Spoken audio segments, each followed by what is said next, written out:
You defied military hierarchy, Miss Rivera. You're relieved of duty. The word struck like an airlock seal, swift, final, cold. Serena Rivera didn't flinch. Her medical scanner hung loosely from her belt, her glove still stained from the emergency. The board didn't meet her eyes. Security lingered by the door, waiting for her to cry, shout, beg. She didn't. She just stared at the patch on her shoulder.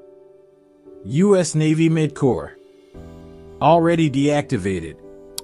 6 years of intergalactic trauma rotations, gone in 6 minutes. Before we go deeper, tell us in the comments, where are you watching this from? We'd love to hear your story. Now let's dive in. 2 nights ago, Erebus Station had gone dark. A covert ops transport had crash-docked, hull scorched, soldiers half-burned, gear sparking. They were Black Wing Division, the kind of unit whose mission file stayed sealed for 50 years. Serena had been ordered to stand back. Only level 5 military personnel may assist. She nodded, then ignored it. In Bay 6, she found a soldier flatlining, blood pooling beneath him. The med officer in charge was still requesting clearance. Serena didn't wait. She compressed his chest, injected plasma, scanned for internal rupture, restarted his heart. She saved him, and they punished her for it. They said she had endangered federal intelligence, that she compromised national defense, that her emotions had interfered with protocol. But they never asked her why she acted. They didn't know what happened 10 years ago when her father, a Marine engineer, died waiting behind a red tape delay. They didn't know she promised herself no one else would die waiting.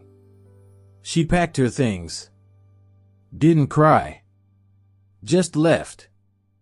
The next morning, she stood by the window of her tiny station housing pod.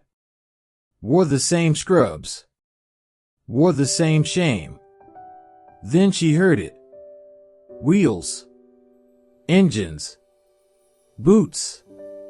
A convoy of black military hover trucks had formed outside her unit quarters.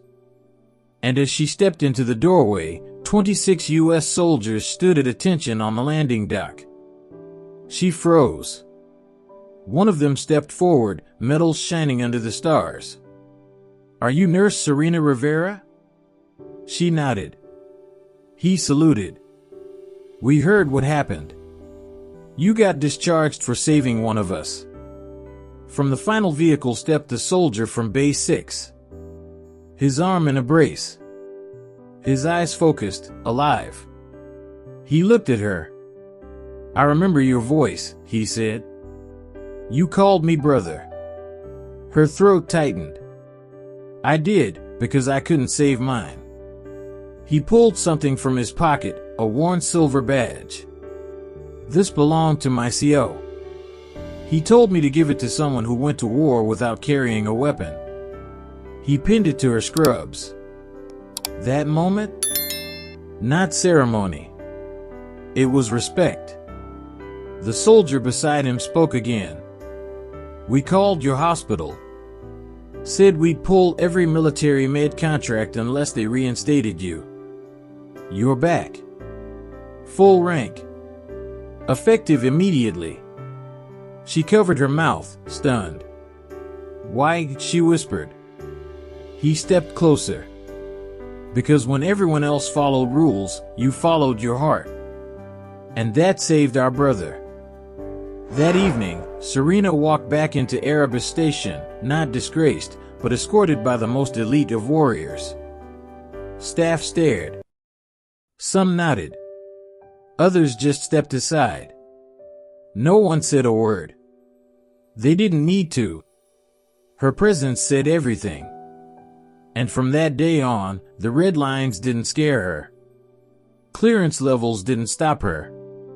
Because she knew now. Sometimes doing what's right means breaking what's written. Weeks later, When another critical arrived and the med team hesitated, she didn't. And no one stopped her. Because they knew. Some people save lives quietly. And sometimes, the lives you saved show up when no one else does. If this story moved you, leave a comment, subscribe, and tell us. Would you have done what Nurse Rivera did? Because not all heroes carry guns. Some carry courage and silence.